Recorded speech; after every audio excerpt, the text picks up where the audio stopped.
রহমান রহিম আল্লাহ তাআলার নামে। হে মুমিনরা, তোমরা জেনে রেখো, যুদ্ধে যে সম্পদ তোমরা অর্জন করেছ তার 1/5 আল্লাহ তাআলার জন্য, রসুলের জন্য, তার স্বজনদের জন্য, এতিমদের জন্য, মিসকিনদের জন্য ও পথচারী মুসাফিরদের জন্য। তোমরা যদি আল্লাহতে বিশ্বাস করো, আরো বিশ্বাস করো সেই বিজয় ঘটিত বিষয়টির প্রতি, যা আমি হক ও বাতিলের চূড়ান্ত মীমাংসার দিন ও একে অপরের মুখোমুখি হবার দিন আমার বান্দার উপর নাজিল করেছিলাম। আল্লাহ তাআলা হচ্ছেন সর্ববিষয়ের উপর একক ক্ষমতাবান। যুদ্ধক্ষেত্রে তোমরা ছিলে উপত্যকার নিকট প্রান্তে, তারা ছিল দূর প্রান্তে, আর কুরাইশ কাফেলা ছিল তোমাদের তুলনায় নিম্নভূমিতে। যদি তোমরা আগেই এ ব্যাপারে তাদের সাথে কোনো অগ্রিম চুক্তির সিদ্ধান্ত করতে চাইতে, তাহলে এই সিদ্ধান্ত বাস্তবায়নে তোমরা অবশ্যই মতবিরোধ করতে। কিন্তু আল্লাহ তাআলা তাই ঘটাতে চেয়েছিলেন যা ঘটানো আল্লাহ তাআলার মঞ্জুর ছিল। এর উদ্দেশ্য ছিল যে দলটি ধ্বংস হবে তারা যেন সত্য মিথ্যা স্পষ্ট হওয়ার পরই ধ্বংস হয়, আবার যে দলটি বেঁচে থাকবে তারাও যেন সত্যাসত্য প্রমাণের ভিত্তিতেই বেঁচে থাকে।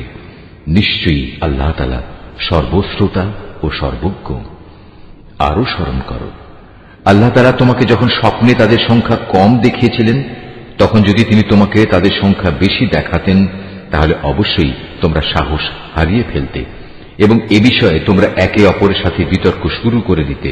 কিন্তু আল্লাহ তাআলা এটা না করে তোমাদের নিরাপদ করে দিয়েছেন, কেননা তিনি মানুষের অন্তরে যা কিছু লুকিয়ে থাকে সে সম্পর্কে সম্যক ওয়াকিবহাল রয়েছেন। সে সময়ের কথাও স্মরণ করো যখন তোমরা যুদ্ধের ময়দানে তাদের সামনাসামনি হলে, তখন তোমাদের চোখে তাদের সংখ্যা আল্লাহ তাআলা নিতান্ত কম করে দেখালেন এবং তাদের চোখেও তিনি তোমাদের সংখ্যাকে দেখালেন কম। এর উদ্দেশ্য ছিল যেন আল্লাহ তাআলা তাই ঘটিয়ে দেখান যা কিছু তিনি এই ঘটনার মাধ্যমে ঘটাতে চান, কেননা আল্লাহ তাআলার দিকেই সব কিছুকে ফিরে যেতে হবে। হে ঈমানদার লোকেরা, কোন বাহিনীর সাথে যখন তোমরা সামনাসামনি হও, তখন ময়দানে অবিচল থাকবে এবং বিজয়ের আসল উৎস আল্লাহ তাআলাকে বেশি বেশি করে স্মরণ করতে থাকবে। আশা করা যায় তোমরা সাফল্য লাভ করতে পারবে। তোমরা আল্লাহ তাআলা ও তার রসুলের আনুগত্য করো, নিজেদের মধ্যে পরস্পর ঝগড়া বিবাদ করো না, অন্যথায় তোমরা সাহস হারিয়ে ফেলবে এবং তোমাদের প্রতিপত্তি খতম হয়ে যাবে। তোমরা ধৈর্য ধারণ করো, অবশ্যই আল্লাহ তাআলা ধৈর্যশীলদের সাথে রয়েছেন। তোমরা কখনো তাদের মতো হও না যারা অহংকার ও লোকদের নিজেদের শান শওকত দেখানোর জন্য নিজেদের ঘর থেকে বেরিয়ে এসেছে এবং সাধারণ মানুষদের যারা আল্লাহ তাআলার পথ থেকে ফিরিয়ে রাখে। মূলত তাদের সমুদয় কার্যকলাপই আল্লাহ তাআলা পরিবেষ্টন করে আছেন। যখন শয়তান তাদের কাজগুলোকে তাদের সামনে খুব চাকচিক্যময় করে পেশ করেছিল এবং সে তাদের বলেছিল, আজ মানুষের মধ্যে কেউই তোমাদের উপর বিজয়ী হতে পারবে না এবং আমি তো তোমাদের পাশেই আছি। অতঃপর যখন উভয় দল সম্মুখ সমরে ঝাঁপিয়ে পড়ল, তখন সে কেটে পড়ল এবং বলল, তোমাদের সাথে আমার কোনোই সম্পর্ক নেই। আমি এমন কিছু দেখতে পাচ্ছি যা তোমরা দেখতে পাও না। আমি অবশ্যই আল্লাহ তাআলাকে ভয় করি এবং আমি জানি আল্লাহ তাআলা হচ্ছেন কঠোর শাস্তিদাতা। মুনাফিক ও তাদের দলবল যাদের দিলে গুমরাহির ব্যাধি রয়েছে, যখন তারা বলল, এ লোকদের মূলত তাদের নতুন দিন মারাত্মকভাবে প্রতারিত করে রেখেছে। সত্য কথা হচ্ছে, যে কোনো ব্যক্তি বিপদে আপদে আল্লাহ তাআলার উপর ভরসা করে সে বুঝতে পারবে আল্লাহ তাআলা প্রবল পরাক্রান্ত ও প্রজ্ঞাময়। তুমি যদি সত্যি সেই করুণ অবস্থা দেখতে পেতে যখন আল্লাহর ফেরেশতারা কাফেরদের রূহ বের করে নিয়ে যাচ্ছিল, ফেরেশতারা তখন তাদের মুখমণ্ডল ও পৃষ্ঠদেশে ক্রমাগত আঘাত করে যাচ্ছিল এবং তারা বলছিল, তোমরা আগুনের আযাব উপভোগ করো। মূলত এটা হচ্ছে তোমাদের নিজেদেরই উভয় হাতের কামাই, যা তোমরা আগেই পাঠিয়েছিলে। আল্লাহ তাআলা কখনো তার বান্দার উপর জুলুম করেন না। এদের পরিণতি হবে ফেরাউনের আপনজন ও তাদের পূর্ববর্তী কাফিরদের মতোই। তারা সবাই আল্লাহ তাআলার আয়াতকে অস্বীকার করেছে, ফলে তাদের গুনাহের দরুন আল্লাহ তাআলা তাদের পাকড়াও করলেন। নিশ্চয়ই আল্লাহ তাআলা শক্তিশালী ও কঠোর শাস্তি দানকারী। এটা এ কারণে যে আল্লাহ তাআলা যখন কোন জাতিকে কোন নিয়ামত দান করেন, তিনি ততক্ষণ পর্যন্ত তার সে নিয়ামত তাদের জন্য বদলে দেন না, যতক্ষণ না তারা নিজেরা নিজেদের অবস্থার পরিবর্তন করে। নিশ্চয়ই আল্লাহ তাআলা সব কিছু শোনেন, সব কিছু জানেন। এরাও হচ্ছে ফেরাউন, তার স্বজন ও তাদের আগের লোকদের মতো। আল্লাহর আয়াতকে তারা সরাসরি মিথ্যা সাব্যস্ত করেছে, ফলে আমি তাদের কুফরির অপরাধের জন্য তাদের ধ্বংস করে দিয়েছি এবং ফেরাউনের স্বজনদের আমি ডুবিয়ে দিয়েছি। মূলত তারা সবাই ছিল জালেম। নিশ্চয়ই আল্লাহর এই জমিনে বিচরণশীল জীবের মধ্যে আল্লাহর কাছে নিকৃষ্টতম হচ্ছে তারা, যারা স্বয়ং এ জমিনের স্রষ্টাকেই অস্বীকার করে এবং তারা তার উপর ঈমান আনে না। তারাও এ নিকৃষ্ট লোকদের অন্যতম, যাদের সাথে তুমি বাকায়দা সন্ধি চুক্তি স্বাক্ষর করেছ, অতঃপর তারা প্রতিবার সুযোগ পেয়েই সে চুক্তি ভঙ্গ করেছে এবং এ ব্যাপারে তারা কাউকেই পরোয়া করেনি। অতএব এ লোকদের যদি কখনো তুমি ধরতে পারো, তাহলে তাদের মূল বাহিনী থেকে বিচ্ছিন্ন করে এমন ভাবে শাস্তি দেবে যাতে তাদের পরবর্তী বাহিনী এ থেকে কিছু শিক্ষা গ্রহণ করে। যদি কখনো কোনো জাতির কাছ থেকে তোমার এই আশঙ্কা হয় যে তারা চুক্তি ভঙ্গ করে বিশ্বাসঘাতকতা করবে, তাহলে তুমিও তাদের সাথে সম্পাদিত চুক্তি একইভাবে তাদের মুখের উপর ছুঁড়ে দাও। তবে তোমরা নিজেরা তা আগে লঙ্ঘন করো না। নিশ্চয়ই আল্লাহ তাআলা খেয়ানতকারীকে পছন্দ করেন না। আর কাফেররা যেন কখনোই এমন ধারণা করতে না পারে যে ওরা তোমাদের পেছনে ফেলে নিজেরা এগিয়ে গেছে। আসলে তারা তোমাদের পরাভূত করার কোনো ক্ষমতাই রাখে না। তাদের সাথে যুদ্ধের জন্য তোমরা যথাসাধ্য সাজ সরঞ্জাম, শক্তি ও ঘোড়া প্রস্তুত রাখবে এবং এ দিয়ে তোমরা আল্লাহর দুশমন ও তোমাদের দুশমনদের ভীত সন্ত্রস্ত করে দেবে। এছাড়াও কিছু লোক আছে যাদের পরিচয় তোমরা জানো না, শুধু আল্লাহ তাআলাই তাদের চেনেন। আল্লাহ তাআলার পথে তোমরা যা কিছুই ব্যয় করবে তার পুরোপুরি প্রতিদান তোমাদের পরকালে আদায় করে দেয়া হবে এবং তোমাদের উপর বিন্দু মাত্র জুলুম করা হবে না। হে মুহাম্মদ, তারা যদি সন্ধির প্রতি আগ্রহ দেখায়, তাহলে তুমিও সন্ধির দিকে ঝুঁকে যাবে এবং সর্বদা আল্লাহর উপরই ভরসা করবে। অবশ্যই আল্লাহ তাআলা সব কিছু শোনেন, সবকিছু দেখেন। আর যদি কখনো তারা সন্ধির আড়ালে তোমাকে ধোঁকা দিতে চায়, তাহলে তোমার দুশ্চিন্তাগ্রস্ত হওয়ার কোনো কারণ নেই, কেননা তোমার রক্ষার জন্য তো আল্লাহ তাআলাই যথেষ্ট। তিনি তাঁর সরাসরি সাহায্য ও একদল মোমেন দ্বারা তোমাকে শক্তি জুগিয়েছেন। আল্লাহ তাআলা এই মোমেনদের দিলকে পারস্পরিক ভালোবাসা ও সম্প্রীতির বন্ধনে আবদ্ধ করে দিয়েছেন। অথচ তুমি যদি দুনিয়ার যাবতীয় সম্পদ এর পেছনে ব্যয় করতে, তবু তুমি এ মানুষদের দিলকে ভালোবাসার বন্ধনে আবদ্ধ করতে পারতে না। কিন্তু আল্লাহ তাআলা এদের মাঝে প্রীতি স্থাপন করে দিয়েছেন। অবশ্যই তিনি পরাক্রমশালী ও বিজ্ঞ কুশলী। হে নবী, তোমার জন্য এবং তোমার অনুবর্তনকারী মোমেনদের জন্য তো আল্লাহ তাআলাই যথেষ্ট। হে নবী, তুমি মোমেনদের যুদ্ধের জন্য উদ্বুদ্ধ করো। মনে রেখো, তোমাদের মধ্যে 20 জন লোকও যদি ধৈর্যশীল হতে পারে, তাহলে তারা 200 লোকের উপর বিজয়ী হবে। আবার তোমাদের মাঝে এমন লোকের সংখ্যা যদি 100 হয়, তাহলে তারা 1000 লোকের উপর জয়লাভ করবে। এর কারণ হচ্ছে তারা এমন জাতি যারা আল্লাহর শক্তি সম্পর্কে কিছুই বোঝে না। এই নিশ্চয়তা দ্বারা এখন আল্লাহ তাআলা তোমাদের উপর থেকে উদ্বেগ ও দুশ্চিন্তার বোঝা হালকা করে দিয়েছেন। যেহেতু তিনি একথা জানেন তোমাদের মধ্যে কিছু দুর্বলতা রয়েছে, অতঃপর তোমাদের মধ্যে যদি 100 ধৈর্যশীল মানুষ থাকে, তাহলে তারা 200-র উপর বিজয়ী হবে। আবার যদি থাকে তোমাদের 1000 ধৈর্যশীল ব্যক্তি, তাহলে তারা আল্লাহ তাআলার হুকুমে বিজয়ী হবে 2000 লোকের উপর। জেনে রেখো, আল্লাহ তাআলা ধৈর্যশীলদের সাথেই রয়েছেন। কোন নবীর পক্ষেই এটা শোভা পায় না যে তার কাছে বন্দীদের আটক রাখবে যতক্ষণ পর্যন্ত সে জমিনে রক্তপাত ঘটাবে এবং আল্লাহর শত্রুদের নিপাত না করে দেবে। আসলে তোমরা তো দুনিয়ার সামান্য স্বার্থটুকুই চাও, আর আল্লাহ তাআলা চান তোমাদের আখিরাতের কল্যাণ দান করতে। আল্লাহ তাআলাই হচ্ছেন পরাক্রমশালী ও প্রজ্ঞাময়। যদি এ ব্যাপারে আল্লাহ তাআলার কাছ থেকে পূর্বের কোনো ফরমান লেখা না থাকতো, তাহলে বন্দীদের কাছ থেকে মুক্তিপণ হিসেবে তোমরা যা কিছু নিয়েছ তার জন্য একটা বড় ধরনের আযাব তোমাদের উপর পতিত হতো। অতএব যা কিছু তোমরা গনিমত হিসেবে লাভ করেছ, নিঃসংকোচে তোমরা তা খাও, কেননা তা সম্পূর্ণ হালাল ও পবিত্র। তোমরা আল্লাহ তাআলাকে ভয় করো। আল্লাহ তাআলা অবশ্যই ক্ষমাশীল ও দয়ালু।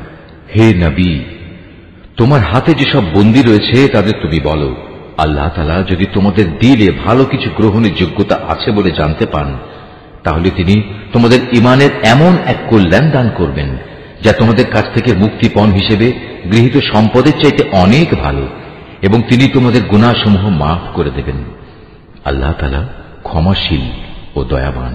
আর তারা যদি তোমার সাথে বিশ্বাস ভঙ্গ করতে চায়, তাহলে তুমি ভেবো না এরা তো এর আগে আল্লাহ তাআলার সাথেও বিশ্বাসঘাতকতা করেছে, এবং এ কারণেই তোমাদের তিনি তাদের উপর ক্ষমতা দান করেছেন। আল্লাহ তাআলাই হচ্ছেন জ্ঞানবান ও কুশলী। নিঃসন্দেহে যারা ঈমান এনেছে এবং এই ঈমানের জন্য হিজরত করেছে, নিজেদের জান মাল দিয়ে আল্লাহর পথে জিহাদ করেছে, এবং যারা মুহাজিরদের আশ্রয় দিয়েছে ও তাদের সাহায্য করেছে, তারা সবাই পরস্পরের বন্ধু। অপরদিকে যারা ঈমান এনেছে অথচ হিজরত করেনি, ততক্ষণ পর্যন্ত তাদের অভিভাবকত্বের দায়িত্ব তোমাদের উপর নেই। তবে কখনো যদি তারা একান্ত দ্বীনের খাতিরে তোমাদের কাছে কোনো সাহায্য চায়, তাহলে তাদের সাহায্য করা তোমাদের কর্তব্য। তবে তা যেন এমন কোন সম্প্রদায়ের বিরুদ্ধে না হয় যাদের সাথে তোমাদের কোন রকম চুক্তি রয়েছে। বস্তুত তোমরা যা কিছু করো আল্লাহ তাআলা সব কিছুই দেখেন। যারা কুফরি করেছে তারা একে অপরের বন্ধু। তোমরা যদি একে অপরকে সাহায্য করার সে কাজটি না করো, তাহলে আল্লাহর এই জমিনে ফিতনা ফাসাদ ও বড় ধরনের বিপর্যয় সৃষ্টি হবে। যারা ঈমান এনেছে, এই ঈমানের জন্য হিজরত করেছে, নিজেদের জান মাল দিয়ে আল্লাহর পথে জিহাদ করেছে, এবং যারা এই হিজরতকারীদের থাকার জায়গা দিয়েছে এবং তাদের সাহায্য করেছে, মূলত এরা সবাই হচ্ছে সত্যিকারের মুমিন। এদের জন্য আল্লাহ তাআলার পক্ষ থেকে ক্ষমা ও উত্তম জীবিকার ব্যবস্থা রয়েছে। আর যারা পরে ঈমান এনেছে, হিজরত করেছে এবং তোমাদের সাথে জিহাদ করেছে, তারাও তোমাদেরই অন্তর্ভুক্ত। যারা আত্মীয়তার বন্ধনে একে অপরের সাথে আবদ্ধ, আল্লাহর কিতাব অনুযায়ী তারাও একে অন্যের উত্তরাধিকারের বেশি হকদার। নিশ্চয়ই আল্লাহ তাআলা সব ব্যাপার জানেন। সূরা আত-তাওবা। এ সূরার শুরুতে বিসমিল্লাহ পড়া নিষেধ। হে মুসলমানরা, মুশরিকদের সাথে তোমরা যে সন্ধি চুক্তি সম্পাদন করে রেখেছিলে, আল্লাহ তাআলা ও তার রাসূলের পক্ষ থেকে তোমাদের তা থেকে অব্যাহতি রয়েছে। অতএব হে মুশরিকরা, তোমরা আরো 4 মাস পর্যন্ত এ পবিত্র ভূখণ্ডে চলাফেরা করে নাও, এবং জেনে দেখো তোমরা কখনো আল্লাহ তাআলার ফয়সালা থেকে পালাতে পারবে না। তবে আল্লাহ তাআলা অবশ্যই কাফেরদের অপমানিত করবেন। আজ মহান হজের এদিনে দুনিয়ার মানুষের প্রতি আল্লাহ তাআলা ও তার রাসূলের ঘোষণা এই যে আল্লাহ তাআলা মুশরিকদের সাথে চুক্তির বাধ্যবাধকতা থেকে মুক্ত, এবং মুক্ত তার রাসূলও। হে মুশরিকরা, যদি তোমরা এখনো তওবা করো তাহলে তাই হবে তোমাদের জন্য কল্যাণকর। আর যদি তোমরা মুখ ফিরিয়ে নাও তাহলে জেনে রেখো আল্লাহ তাআলার ফয়সালা থেকে তোমরা কখনো পালাতে পারবে না। হে নবী, এরপরও যারা কুফরি করেছে তাদের তুমি এক কঠোর আযাবের সুসংবাদ দাও। তবে সেসব মুশরিকের কথা আলাদা যাদের সাথে তোমরা চুক্তি করেছ। তারা চুক্তি রক্ষার ব্যাপারে এতটুকুও ত্রুটি করেনি, না তারা কখনো তোমাদের বিরুদ্ধে অন্য কাউকে সাহায্য করেছে। তাদের চুক্তি তাদের মেয়াদ শেষ হওয়া পর্যন্ত অবশ্যই তোমরা মেনে চলবে। আসলেই যারা আল্লাহ তাআলাকে ভয় করে তাদের অবশ্যই তিনি ভালোবাসেন। অতঃপর যখন এ নিষিদ্ধ 4 মাস অতিবাহিত হয়ে যাবে, তখন মুশরিকদের যেখানে পাবে সেখানেই তোমরা হত্যা করবে, তাদের বন্দী করবে, তাদের অবরোধ করবে, এবং তাদের ধরার জন্য তোমরা প্রতিটি ঘাঁটিতে ওঁত পেতে বসে থাকবে। তবে এর পরেও তারা যদি তওবা করে, দ্বীনের পথে ফিরে আসে এবং নামাজ প্রতিষ্ঠা করে, যাকাত আদায় করে, তাহলে তোমরা তাদের পথ ছেড়ে দাও। অবশ্যই আল্লাহ তাআলা ক্ষমাশীল ও বড় দয়াময়। আর মুশরিকদের মধ্যে থেকে যদি কোনো ব্যক্তি তোমার কাছে আশ্রয় চায়, তবে অবশ্যই তাকে তুমি আশ্রয় দেবে, যাতে করে তোমার আশ্রয় থেকে সে আল্লাহ তাআলার বাণী শুনতে পায়। অতঃপর তাকে তার কোনো নিরাপদ জায়গায় পৌঁছে দেবে। এটা এজন্যই যে এরা আসলেই এমন এক সম্প্রদায়ের লোক যারা কিছুই জানে না। আল্লাহ তাআলা ও তার রাসূলের সাথে মুশরিকদের এই চুক্তি কিভাবে বহাল থাকবে? তবে যাদের সাথে মসজিদুল হারামের পাশে বসে তোমরা চুক্তি সম্পাদন করেছিলে তাদের কথা আলাদা।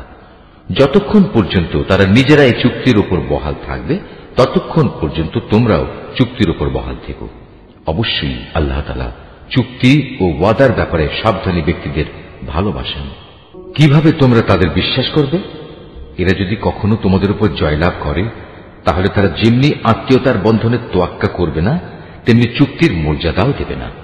তারা শুধু মুখের কথা দিয়ে তোমাদের খুশি রাখার চেষ্টা করে, কিন্তু তাদের অন্তরগুলো সেসব কথা কিছুতেই মেনে নেয় না। মূলত এদের অধিকাংশ ব্যক্তি হচ্ছে ফাসেক। এরা আল্লাহ তাআলার আয়াতসমূহ সামান্য কিছু বৈষয়িক মূল্যের বিনিময়ে বিক্রি করে দিয়েছে এবং মানুষকে আল্লাহ তাআলার পথ থেকে দূরে রেখেছে। নিশ্চয়ই এটা খুব জঘন্য কাজ যা তারা প্রতিনিয়ত করে যাচ্ছে। কোন ইমানদার লোকের ব্যাপারে এরা যেমন আত্মীয়তার ধার ধারে না, তেমনি কোন অঙ্গীকারের মর্যাদাও এরা রক্ষা করে না। মূলত এরা হচ্ছে সীমা লঙ্ঘনকারী।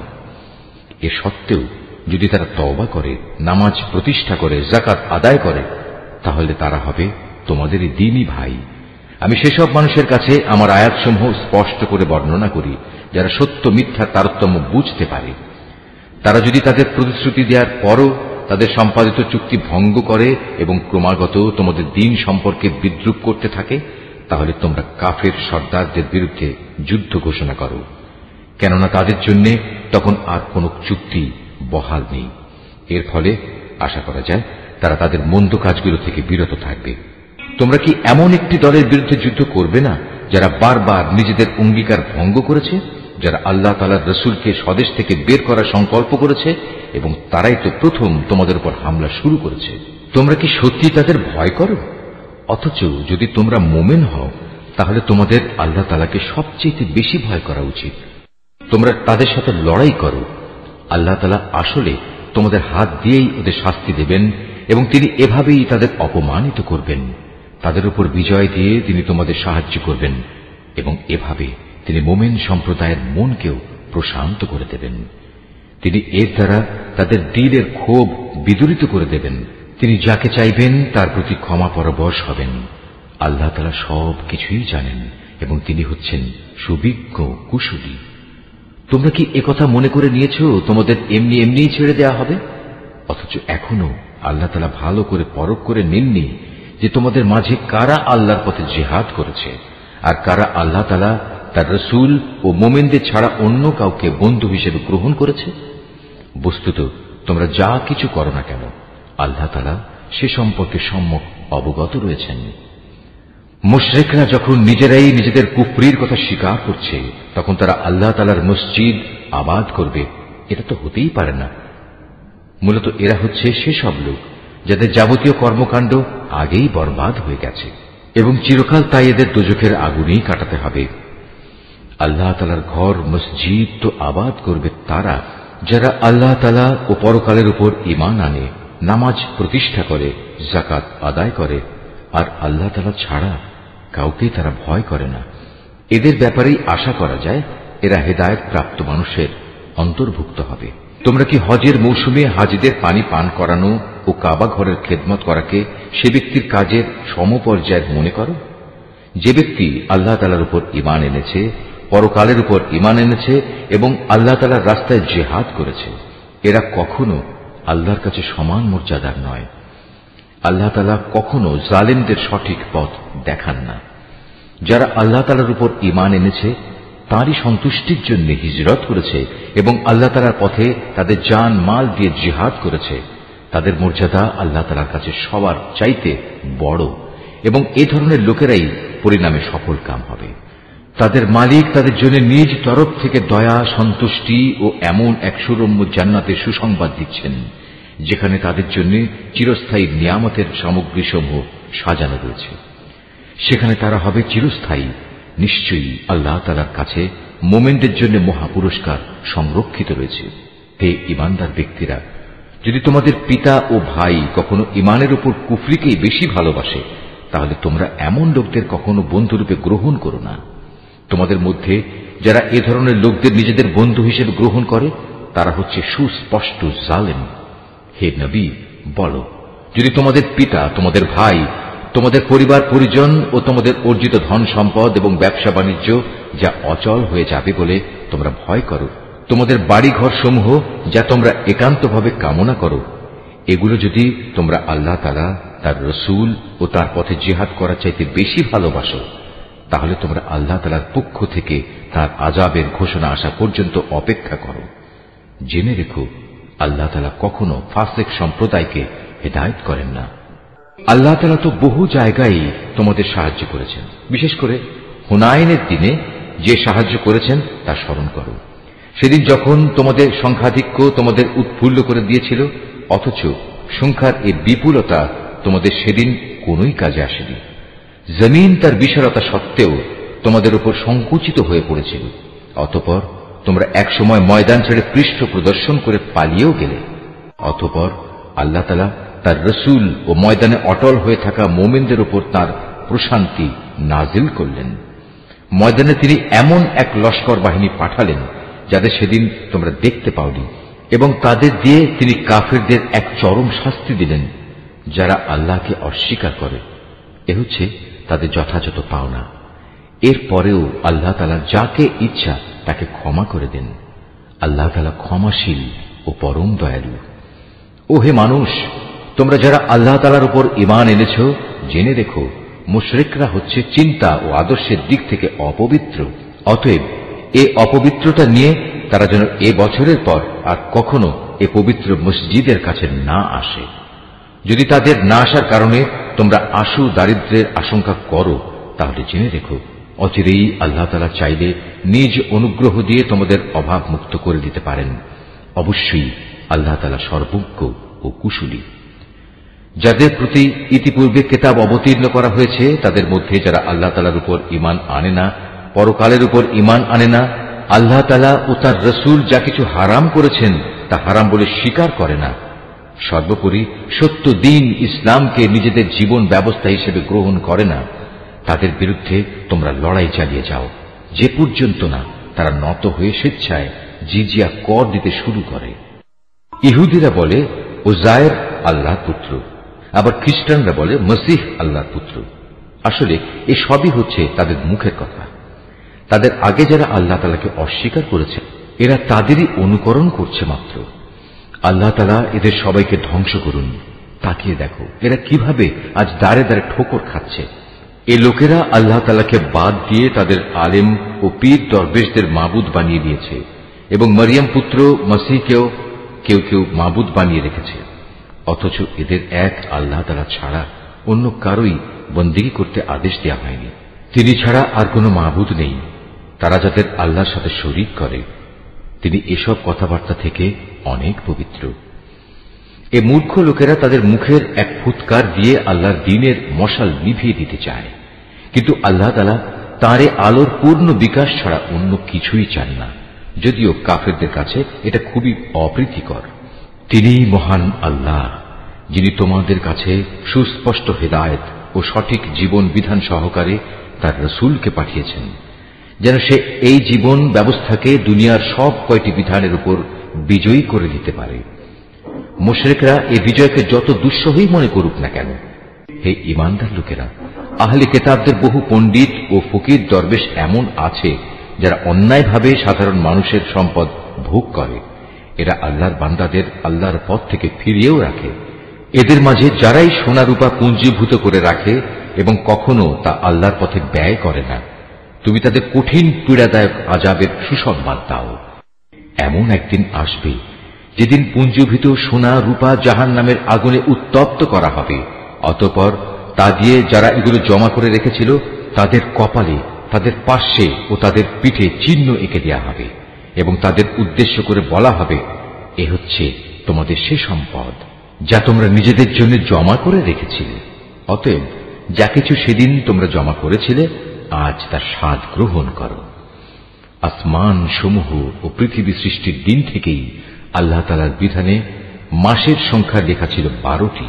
এই 12টির মধ্যে 4টি হচ্ছে যুদ্ধ বিগ্রহের জন্য নিষিদ্ধ মাস। এটা আল্লাহর প্রণীত নির্ভুল ব্যবস্থা। অতএব তার ভেতরে হানাহানি করে তোমরা নিজেদের উপর জুলুম করো না। তোমরা যখন মুশরিকদের সাথে যুদ্ধ করবে, তখন সবাই একসাথে মিলিত হয়ে তাদের মোকাবেলা করবে, যেমনি ভাবে তারাও একসাথে তোমাদের বিরুদ্ধে লড়াই করছে। জেনে রেখো, যারা আল্লাহ তাআলাকে ভয় করে, আল্লাহ তাআলা অবশ্যই তাদের সাথে রয়েছেন। নিষিদ্ধ মাসকে হীন ও স্বার্থে মুলতবি করা কিংবা তা আগপাচ করা তো কুফরির মাত্রায় বৃদ্ধি করে। এর ফলে কাফেরদের আরো বেশি গুমরাহিতে নিমজ্জিত করে দেয়া হয়। এই লোকেরা এক বছর কোনো মাসকে নিজেদের প্রয়োজনে হালাল করে নেয়, আবার পরবর্তী কোনো বছরে সে মাসকে তারা হারাম বানিয়ে নেয়, যেন এভাবে আল্লাহ তাআলা যে মাসগুলো হারাম করেছেন তার সংখ্যাও পূরণ হয়ে যায়। আবার আল্লাহ তাআলা যা হারাম করেছেন তাও মাঝে মাঝে হালাল হয়ে যায়। বস্তুত তাদের অন্যায় কাজগুলো এভাবেই তাদের কাছে শোভনীয় করে দেয়া হয়েছে। আর আল্লাহ তাআলা কখনো কাফের সম্প্রদায়কে সঠিক পথের দিশা দেন না। ওহে মানুষ, তোমরা যারা আল্লাহ তাআলার উপর ঈমান এনেছো, এ কি হলো তোমাদের? যখন তোমাদের আল্লাহ তাআলার পথে কোনো অভিযানে বের হতে বলা হয়, তখন তোমরা জমিন আঁকড়ে ধরো। তোমরা কি আখিরাতের সমৃদ্ধির তুলনায় এ দুনিয়ার জীবন কি বেশি ভালোবাসো? অথচ পরকালের মানদণ্ডে দুনিয়ার জীবনের এ ভোগের উপকরণ নিতান্তই কম। তোমরা যদি কোনো অভিযানে বের না হও, তাহলে এ অবাধ্যতার জন্য তিনি তোমাদের কঠিন শাস্তি দেবেন এবং তোমাদের অন্য এক জাতি দ্বারা বদল করে দেবেন। তোমরা কিন্তু তার কোনোই অনিষ্ট সাধন করতে পারবে না, কারণ তিনি সব কিছুর উপর ক্ষমতাবান। হে মুমিনরা, তোমরা যদি তাকে এ কাজে সাহায্য না করো, তাহলে আল্লাহ তাআলাই তাকে সাহায্য করবেন। আল্লাহ তাআলা তখনও তাকে সাহায্য করেছিলেন যখন কাফেররা তাকে তার ভিটে বাড়ি থেকে বের করে দিয়েছিল, বিশেষ করে যখন সে নবী ছিল মাত্র দুজনের মধ্যে একজন, তাও আবার তারা দুজন ছিল অন্ধকার এক গুহার মধ্যে। সে নবী যখন তার সাথীকে বলছিল, কোনো দুশ্চিন্তা করো না, আল্লাহ তাআলা আমাদের সাথেই আছেন, অতঃপর আল্লাহ তাআলা তার উপর তাঁর প্রশান্তি নাজিল করে তাকে সাহায্য করলেন এবং এমন এক বাহিনী দ্বারা তাকে শক্তি যোগালেন যাদের তোমরা সেদিন দেখতে পাওনি, এবং যারা আল্লাহ তাআলাকে অমান্য করেছে আল্লাহ তাআলা তাদের ধৃষ্টতামূলক বক্তব্য নিচু করে দিলেন এবং আল্লাহ তাআলার কথাই উপরে থাকল। আল্লাহ তাআলা পরাক্রমশালী ও প্রবল প্রজ্ঞাময়।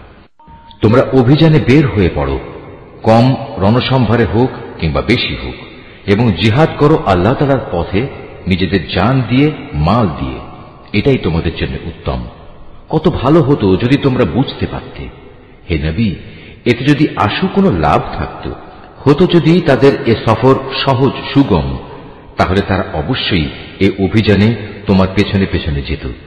কিন্তু তাদের জন্য এ যাত্রাপথ অনেক দীর্ঘ ও দুর্গম ঠেকেছে। তারা সত্তরই আল্লাহর নামে তোমার কাছে কসম করে বলবে, আমরা যদি সক্ষম হতাম তাহলে অবশ্যই তোমার সাথে অভিযানে বের হতাম। মিথ্যা অজুহাতে তারা নিজেরাই নিজেদের ধ্বংস করছে। আল্লাহ তাআলা জানেন এরা হচ্ছে মিথ্যাবাদী। হে নবী, আল্লাহ তাআলা তোমাকে মাফ করুন। ঈমানের দাবিতে কারা সত্যবাদী আর কারা মিথ্যাবাদী, এই বিষয়টা তোমার কাছে স্পষ্ট হওয়ার আগে কেন তুমি তাদের যুদ্ধে যাওয়া থেকে অব্যাহতি দিলে?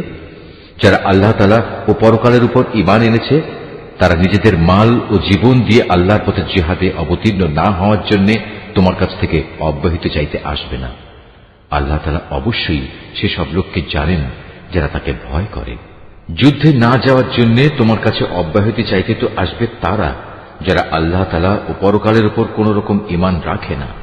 তাদের মন সংশয়যুক্ত, আর তারা নিজেরাও সংশয় দ্বিধাগ্রস্ত থাকে।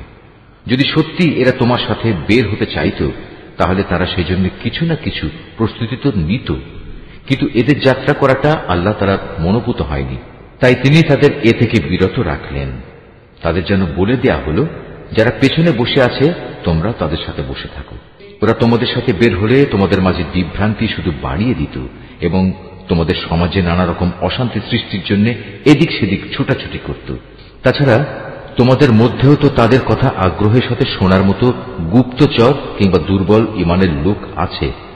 আল্লাহ তাআলা এসব জালেমদের অবস্থা সম্পর্কে সম্যক অবগত রয়েছেন। এরা এর আগেও তোমাদের মাঝে বিশৃঙ্খলা সৃষ্টি করতে চেয়েছিল এবং তোমার পরিকল্পনাগুলো পাল্টে দেওয়ার চক্রান্ত করেছিল। শেষ পর্যন্ত ন্যায় ও ইনসাফ তাদের কাছে এসে হাজির হল এবং আল্লাহ তাআলার ফয়সালাই চূড়ান্তভাবে বিজয়ী হল, যদিও তারা হচ্ছে এই বিজয় অপছন্দকারী। তাদের ভেতর এমন কিছু মানুষও আছে যারা বলে, হে নবী, এই যুদ্ধে যাওয়া থেকে তুমি আমাকে অব্যাহতি দাও এবং আমাকে তুমি কোনো লোভনীয় বস্তুর মুসিবতে ফেলো না। তোমরা জেনে রেখো, এরা তো আগে থেকেই নানা মুসিবতে পড়ে আছে, আর জাহান্নাম তো কাফেরদের চারিদিকে বড় মুসিবতের মতোই ঘিরে রেখেছে। তোমাকে যদি কখনো কোনো কল্যাণ স্পর্শ করে তাহলে এতে তাদের দুঃখ হয়, আবার তোমার কোনো বিপদ ঘটলে তারা বলে, হ্যাঁ আমরা এটা জানতাম, তাই আমরা আগেই ভিন্ন পথ অবলম্বন করে নিয়েছিলাম। অতঃপর তারা উৎফুল্ল চিত্তে তোমার কাছ থেকে সরে পড়ে।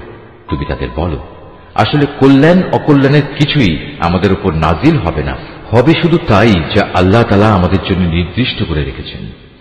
তিনি আমাদের একমাত্র আশ্রয়। আর যারা মোমেন তাদের তো ভালো মন্দ সব ব্যাপারে শুধু আল্লাহ তাআলার উপরই ভরসা করা উচিত। আমাদের ব্যাপারে তোমরা কি বিজয় ও শাহাদাত এ দুটো কল্যাণের যে কোনো একটির অপেক্ষা করছো? কিন্তু তোমাদের জন্য আমরা যা কিছু প্রতীক্ষা করছি তা হচ্ছে আল্লাহ তাআলা নিজে থেকে তোমাদের আযাব দেবেন, কিংবা আমাদের হাত দিয়ে তোমাদের তিনি শাস্তি পৌঁছবেন। অতএব তোমরা অপেক্ষা করো, আমরাও তোমার সাথে অপেক্ষা করছি। হে নবী, তুমি বলো, ধন সম্পদ আগ্রহ সহকারে খরচ করো কিংবা অনিচ্ছায় খরচ করো, কোনো অবস্থায় তোমাদের কাছ থেকে তা কবুল করা হবে না, কেননা তোমরা হচ্ছ একটি নাফরমান জাতি। তাদের এ অর্থ সম্পদ কবুল না হওয়াকে এছাড়া আর কোনো কিছুই বাধা দেয়নি যে তারা স্বয়ং সৃষ্টিকর্তা আল্লাহ তাআলাকে ও তার পাঠানো রসুলকে অমান্য করেছে। তারা নামাজের জন্য আসে ঠিকই, কিন্তু তারা থাকে একান্ত অলস, আর আল্লাহ তাআলার পথে অর্থ ব্যয় করে বটে, তবে তা করে একান্ত অনিচ্ছার সাথে। সুতরাং হে নবী, ওদের মাল সম্পদ ও সন্তান সন্ততি যেন তোমাকে কখনো আশ্চর্যান্বিত না করে। আল্লাহ তাআলা মূলত এ সব কিছু দিয়ে তাদের এ দুনিয়ার জীবনে এক ধরনের আযাবই ফেলে রাখতে চান, আর যখন তাদের দেহ থেকে জান বের হয়ে যাবে তখন তারা কাফের অবস্থায় থাকবে। এরা আল্লাহ তাআলার নামে কসম করে বলে এরা তোমাদের দলের লোক, অথচ আল্লাহ তাআলা নিজেই বলেছেন এরা কখনোই তোমাদের লোক নয়। এরা হচ্ছে মূলত একটি ভীত সন্ত্রস্ত জাতি, এত ভীত যে তারা যদি এতটুকু আশ্রয়স্থল কোথাও পেয়ে যায় কিংবা পায়, যদি মাথা লুকোবার মতো কোনো গিরিগুহা অথবা জমিনের ভেতর ঢুকে পালাবার কোনো জায়গা, তাহলে অবশ্যই তারা তোমাদের ভয়ে এসব জায়গার দিকে দ্রুত পালিয়ে হলেও বাঁচার চেষ্টা করত। এদের মাঝে এমনও লোক আছে যারা বিশেষ অনুদানের ভাগ বন্টনের ব্যাপারেও তোমার উপর দোষারোপ করে, কিন্তু সে অংশ যদি তাদের দেয়া হয় তাহলে তারা খুবই সন্তুষ্ট হয়, আবার তাদের যদি তা দেয়া না হয় তাহলে তারা বিক্ষুব্ধ হয়ে ওঠে। যদি তারা এর উপর সন্তুষ্ট হতো যা আল্লাহ তাআলা ও তার রসুল তাদের দিয়েছেন, তাহলে তা কতই না ভালো হতো। সে অবস্থায় তারা বলতো, আল্লাহ তাআলাই আমাদের জন্য যথেষ্ট, অচিরেই আল্লাহ তাআলা তার অনন্ত ভাণ্ডার থেকে আমাদের অনেক দেবেন এবং তার রসুলও আমাদের অনেক দান করবেন। আমরা তো আল্লাহ সন্তুষ্টির দিকেই তাকিয়ে আছি। এসব সাদাকা যাকাতের অর্থ হচ্ছে ফকির মিসকিনদের জন্য, এ ব্যবস্থার আওতাধীন কর্মচারীদের জন্য, যাদের অন্তঃকরণ দ্বীনের প্রতি অনুরাগী করা প্রয়োজন তাদের জন্য, কোন ব্যক্তিকে গোলামীর বন্ধন থেকে আজাদ করার জন্য, ঋণগ্রস্ত ব্যক্তির ঋণ মুক্তির জন্য, আল্লাহ তাআলার পথে সংগ্রামী ও মুসাফিরদের জন্য এই সাদকার অর্থ ব্যয় করতে হবে। এটা আল্লাহ তাআলার নির্ধারিত ফরজ। নিঃসন্দেহে আল্লাহ তাআলা সব কিছু জানেন এবং তিনিই হচ্ছেন বিজ্ঞ কুশলী। তাদের মধ্যে এমন কিছু লোক আছে যারা আল্লাহর নবীকে কষ্ট দেয়। তারা বলে, এ ব্যক্তি কান কথায় বিশ্বাস করে। হে নবী, তুমি তাদের বলো, তার কান তাই শুনে যা তোমাদের জন্য কল্যাণকর। সে আল্লাহ তাআলাকে বিশ্বাস করে, মোমেনদের উপর বিশ্বাস রাখে। তোমাদের মধ্যে যারা ঈমান আনে সে তাদের জন্যও আল্লাহ তাআলার রহমত। যারা আল্লাহর রসুলকে কষ্ট দেয় তাদের জন্য কঠোর শাস্তির ব্যবস্থা রয়েছে। এরা তোমাদের খুশি করার জন্য আল্লাহ তাআলার নামে শপথ করে, অথচ এরা যদি সত্যিকার অর্থে মোমেন হতো তাহলে এরা বুঝত খুশি করার জন্য আল্লাহ তাআলা ও তার রসুলের অধিকার হচ্ছে সবচাইতে বেশি। এ মূর্খ লোকেরা কি একথা জানে না? যদি কোনো ব্যক্তি আল্লাহ তাআলা ও তার রসুলের বিদ্রোহ করে তবে তার জন্য রয়েছে জাহান্নামের আগুন, সেখানে সে চিরকাল থাকবে, আর তা হচ্ছে তার জন্য চরম লাঞ্ছনা। এ মুনাফিকরা আশঙ্কা করে তোমাদের উপর এমন কোন সূরা নাজিল হয়ে পড়ে কিনা যা তাদের মনের ভেতরে লুকিয়ে থাকা সব কিছু ফাঁস করে দেবে। হে নবী, তুমি এদের বলো, হ্যাঁ, যদ্দূর পারো তোমরা বিদ্রুপ করে নাও, অবশ্যই আল্লাহ তাআলা এমন কিছু নাজিল করবেন যাতে তিনি সব কিছু ফাঁস করে দেবেন। যার তোমরা আশঙ্কা করছ। তুমি যদি তাদের কিছু জিজ্ঞেস করো, তারা বলবে, না, আমরা তো একটু কথাবার্তা ও হাসি কৌতুক করছিলাম মাত্র। তুমি তাদের বলো, তোমরা কি আল্লাহ তাআলা তার আয়াতসমূহ ও তার রাসূলকে বিদ্রূপ করছিলে? হে কাফেররা, তোমরা দোষ ছড়ানোর চেষ্টা করো না। একবার ঈমান আনার পর তোমরাই পুনরায় কাফের হয়ে গিয়েছিলে। আমি যদি তোমাদের এক দলকে তাদের ঈমানের কারণে ক্ষমা করে দিতে পারি, তাহলে আরেক দলকে পুনরায় কুফরিতে ফিরে যাবার জন্য ভয়াবহ শাস্তিও দিতে পারি, কারণ এ শেষের দলের লোকেরা ছিল জঘন্য অপরাধী। মুনাফিক পুরুষ ও মুনাফিক নারী এরা স্বভাব চরিত্রে একে অপরের মতোই।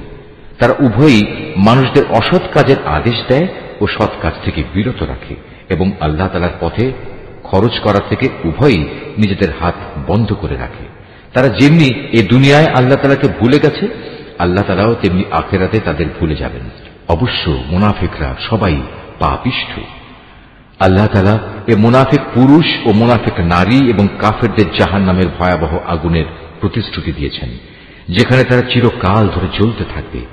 জাহান্নামের এ আগুন হবে তাদের জন্য যথেষ্ট। তাদের উপর আল্লাহ তাআলার গজব নাজিল হোক। ওদের জন্য রয়েছে এক চিরস্থায়ী আযাব। তোমরা ঠিক তাদেরই মতো যারা তোমাদের আগে এখানে প্রতিষ্ঠিত ছিল। তারা শক্তিতে ছিল তোমাদের চাইতে প্রবল, ধন সম্পদ, সন্তান সন্ততি তাদের তোমাদের চাইতে ছিল বেশি। দুনিয়ার যে ভোগ বিলাস তাদের ভাগে ছিল তা তারা ভোগ করে গেছে। অতঃপর তোমাদের ভাগে যা আছে তোমরাও তা ভোগ করে একদিন চলে যাবে। যেমনি করে তোমাদের আগের লোকেরা তাদের যে পরিমাণ ভোগ করা ছিল তা শেষ করে চলে গেছে। তারা যেমন অনর্থক কাজকর্মে ডুবে থাকত, তোমরাও তেমনি অর্থহীন কথাবার্তায় ডুবে আছো। এরা হচ্ছে সেসব লোক দুনিয়া আখেরাতে যাদের কর্মফল বিনষ্ট হয়ে গেছে। আর সত্যিকার অর্থে এরাই হচ্ছে নিদারুণভাবে ক্ষতিগ্রস্ত। এদের কাছে কি আগের লোকদের খবর পৌঁছেনি? নুহের জাতির, আদ জাতির, সামুদ জাতির কীর্তিকলা, ইব্রাহিম, মাদিয়ানবাসী নবী ও সে বিধ্বংস জনবসতির কথা কি এদের কাছে কেউ বলেনি? এ সব কয়টি জাতির মানুষের কাছে তাদের রাসূলরা আল্লাহ তাআলার পক্ষ থেকে সুস্পষ্ট আয়াত নিয়ে এসেছিল। নবী না পাঠিয়ে কাউকে আযাব দেবেন এমন অবিচার তো আল্লাহ তাআলা তাদের উপর কখনো করতে পারেন না। বস্তুত তারা নিজেরাই নিজেদের উপর জুলুম করেছে। অপরদিকে মোমেন পুরুষ ও মোমেন নারীরা হচ্ছে একে অপরের বন্ধু। এরা অন্য মানুষকে ন্যায় কাজের আদেশ দেয়, অন্যায় কাজ থেকে বিরত রাখে। তারা নামাজ প্রতিষ্ঠা করে, যাকাত আদায় করে, জীবনের সব কাজে আল্লাহ তাআলা ও তার রাসূলের বিধানের অনুসরণ করে। এরাই হচ্ছে সেসব মানুষ যাদের উপর আল্লাহ তাআলা অচিরেই তার রহমত নাজিল করবেন। অবশ্যই আল্লাহ তাআলা পরাক্রমশালী, কুশলী। এ ধরনের মোমেন পুরুষ ও মোমেন নারীদের আল্লাহ তাআলা এমন এক সুরম্য জান্নাতের প্রতিশ্রুতি দিচ্ছেন, যার তলদেশ দিয়ে ঝর্ণাধারা প্রবাহমান থাকবে, যেখানে তারা চিরদিন অবস্থান করবে। চিরস্থায়ী জান্নাতে তাদের জন্য সুন্দর সুন্দর বাসস্থানের ব্যবস্থা থাকবে। সেদিনের সবচেয়ে বড় নিয়ামত হবে বান্দার প্রতি আল্লাহ তাআলার সন্তোষ। এটাই হবে সেদিনের সবচেয়ে বড় সাফল্য। হে নবী, কাফের ও মুনাফিকদের বিরুদ্ধে জিহাদে অবতীর্ণ হও। ওদের প্রতি কঠোরতা অবলম্বন করো, কেননা এদের চূড়ান্ত আবাসস্থল হবে জাহান্নাম। এটি বড়ই নিকৃষ্ট স্থান। এরা আল্লাহর নামে কসম করে বলে কুফরি শব্দ এরা বলেনি। আসলে এরা কুফরি শব্দ বলেছে এবং তাদের ইসলাম গ্রহণের পরে তারা তা অস্বীকার করেছে। এরা এমন এক কাজে সংকল্প করেছিল যা তারা করতে পারেনি। এর পরেও তাদের প্রতিশোধ নেয়ার এছাড়া আর কি কারণ থাকতে পারে? আল্লাহ ও তার রাসূল নিজ অনুগ্রহ দিয়ে তাদের ধনশালী করে দিয়েছিলেন। এখনো যদি এ লোকেরা আল্লাহ তাআলার কাছে তওবা করে তাহলে এটা তাদের জন্যই ভালো হবে। আর যদি তারা সত্য থেকে মুখ ফিরিয়ে নেয় তাহলে আল্লাহ তাআলা দুনিয়া আখিরাত উভয় স্থানেই তাদের কঠিন আযাব দেবেন এবং উপরন্তু এ জমিনে তারা কখনো কোনো বন্ধু কিংবা সাহায্যকারী পাবে না। ওদের মধ্যে এমন কিছু লোক আছে যারা আল্লাহর সাথে ওয়াদা করেছিল, যদি আল্লাহ তাআলা নিজ অনুগ্রহে আমাদের সম্পদ দান করেন তাহলে আমরা অবশ্যই তার একাংশ আল্লাহর পথে দান করব এবং সত্যি আমরা নেক লোকদের অন্তর্ভুক্ত হয়ে যাব। অতঃপর যখন আল্লাহ তাআলা নিজ অনুগ্রহের ভান্ডার থেকে তাদের ধন সম্পদ দান করলেন, তখন তারা দানের বদলে কার্পণ্য করতে শুরু করল। এবং আল্লাহ তাআলাকে দেয়া ওয়াদা থেকে তার গোঁড়ামির সাথেই ফিরে এল। অতঃপর আল্লাহ তাআলা তাদের অন্তরে মুনাফিকি বদ্ধমূল করে দিলেন সেদিন পর্যন্ত যেদিন তারা আল্লাহ তাআলার সাথে সাক্ষাৎ করবে। এটা এই কারণে এরা আল্লাহ তাআলার কাছে যে ওয়াদা করেছিল তা ভঙ্গ করেছে। আসলেই এরা ছিল ভয়ানক মিথ্যাবাদী। এই লোকেরা কি একথা জানত না? তাদের সব গোপন কথা ও সব সলা পরামর্শ সম্পর্কে আল্লাহ তাআলা জানেন এবং যা কিছু অদৃশ্য অদেখা আল্লাহ তাআলা সে সম্পর্কেও বিশেষভাবে অবহিত। আল্লাহ তাআলা তাদের ব্যাপারেও সম্যক অবগত আছেন যারা সেসব ইমানদার ব্যক্তিদের দোষারোপ করে, যারা আন্তরিক নিষ্ঠা ও আগ্রহের সাথে আল্লাহ তাআলার পথে দান করে এবং যারা দান করার মতো নিজেদের পরিশ্রম লব্ধ সামান্য কিছু সম্পদ ছাড়া কিছুই পায় না। এ সব মুমিনের সাথে মুনাফিকদের এ দলের লোকেরা হাসি ঠাট্টা করে। এই বিদ্রুপকারীদের স্বয়ং আল্লাহ তাআলাও বিদ্রুপ করতে থাকেন। পরকালে তাদের জন্য রয়েছে কঠিন আযাব। হে নবী, এমন লোকদের জন্য তুমি আল্লাহ তাআলার কাছে ক্ষমা প্রার্থনা করো আর না করো, দুটোই সমান। তুমি যদি 70 বারও তাদের জন্য আল্লাহর কাছে মাপ চাও, আল্লাহ তাআলা কখনো তাদের মাফ করবেন না, কেননা এরা জেনে বুঝে আল্লাহ তাআলা ও তার রাসূলকে অস্বীকার করেছে। আসলে আল্লাহ তাআলা কখনো নাফরমান লোকদের হেদায়েত করেন না। যারা তাবুকের যুদ্ধে না গিয়ে পেছনে পড়ে থাকলো, তারা এভাবে রাসূলের ইচ্ছার বিরুদ্ধে নিজেদের ঘরে বসে থাকতে পেরে খুব খুশি হয়ে গেল। মূলত তারা তাদের জান মাল দিয়ে আল্লাহর পথে জিহাদ করাটা পছন্দ করল না, বরং বলল, এ ভীষণ গরমে তোমরা বাইরে যেও না। হে নবী, তুমি তাদের বলো, জাহান্নামের আগুন তো এর চাইতেও বেশি গরম। কত ভালো হতো এ লোকগুলো যদি এ কথাটা বুঝতে পারত। অতএব এ দুনিয়ায় তাদের কম হাসা উচিত, অন্যথায় কিয়ামতের দিন তাদের বেশি কাঁদতে হবে। তারা যা গুনাহ এখানে অর্জন করেছে তাই হবে তাদের সেদিনের যথার্থ বিনিময়। যদি আল্লাহ তাআলা এ অভিযানের পর তোমাকে এদের কোনো একটি দলের কাছে ফেরত নিয়ে আসেন এবং তারা যদি তোমার কাছে পুনরায় কোনো যুদ্ধে যাবার অনুমতি চায়, তাহলে তুমি বলো, না, কখনো তোমরা আমার সাথে আর কোনো অভিযানে বের হবে না। তোমরা আমার সাথী হয়ে আর কখনো শত্রুর সাথে লড়বে না, কেননা তোমরা আগের বার যুদ্ধের বদলে পেছনে বসে থাকা পছন্দ করেছিলে। আর যাও, যারা পেছনে পড়ে আছে তাদের সাথে তোমরাও গিয়ে বসে থাকো।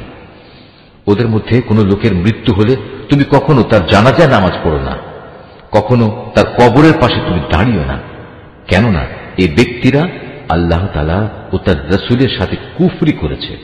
এরা নাফরমান অবস্থায় মরেছে।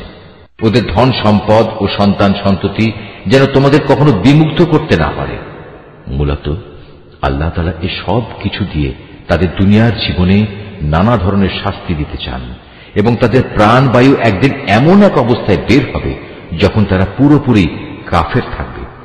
যখনই এমন ধরনের কোন সূরা নাজিল হয় যাতে বলা হয়, তোমরা আল্লাহর উপর ঈমান আনো এবং তার রাসূলের সাথে মিলে কাফেরদের বিরুদ্ধে জিহাদ করো, তখনই তাদের বিত্তশালী ব্যক্তিরা তোমার কাছে এসে যুদ্ধে না যাওয়ার জন্য অব্যাহতি চায় এবং তারা বলে, হে নবী, আমাদের রেহাই দাও, যারা ঘরে বসে আছে তাদের সাথে আমাদেরও বসে থাকতে দাও।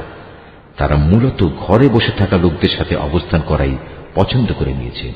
তাদের অন্তরে মোহর মেরে দেয়া হয়েছে, ফলে তারা কিছুই বুঝতে পারে না। কিন্তু আল্লাহর রাসূল এবং যারা তার সাথে আল্লাহ তাআলার উপর ঈমান এনেছে, তারা সবাই নিজেদের জান মাল দিয়ে আল্লাহর পথে জিহাদ করেছে। অতএব এদের জন্য যাবতীয় কল্যাণ নির্দিষ্ট হয়ে আছে, আর সত্যিকার অর্থে এরাই হচ্ছে সফল কাম। এর বিনিময়ে আল্লাহ তাআলা এদের জন্য এমন এক সুরম্য জান্নাত প্রস্তুত করে রেখেছেন যার পাদদেশে ঝর্ণাধারা প্রবাহমান, সেখানে তারা চিরকাল থাকবে। বস্তুত এ হচ্ছে সর্বোত্তম সাফল্য। ওজরকামী কিছু সংখ্যক আরব বেদুইনও তোমার কাছে এসে হাজির হয়েছে, যেন তাদেরও এ যুদ্ধে যাওয়া থেকে অব্যাহতি দেয়া হয়। এভাবে সে লোকগুলো ঘরে বসে থাকলেও যারা আল্লাহ তাআলা ও তার রাসূলের কাছে ঈমানের মিথ্যা দাবি করেছিল। এদের মধ্যে যারা আল্লাহ ও তার রাসূলকে অমান্য করে ঘরে বসে থেকেছে, অচিরেই তারা মর্মান্তিক আযাবে নিমজ্জিত হবে।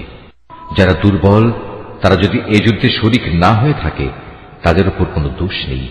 দোষ নেই তাদেরও যারা অসুস্থ কিংবা যারা যুদ্ধে খরচ করার মতো কোনো সম্বল পায়নি।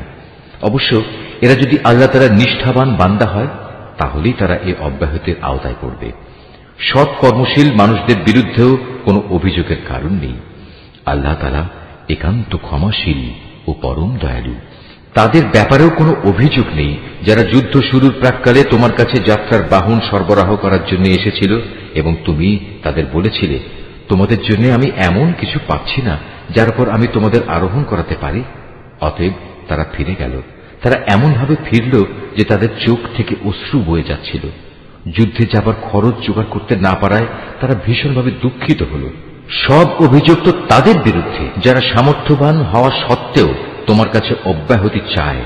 যারা পেছনে পড়ে থাকলো তাদের সাথে ঘরে বসে থাকাই অবশেষে তারা পছন্দ করল। আল্লাহ তাআলা তাদের অন্তরে মোহর মেরে দিয়েছেন। এ কারণেই তারা তা জানতে পারছে না কোনটা তাদের জন্য ভালো। নিশ্চয়ই আল্লাহ যা বলেছেন সত্য বলেছেন।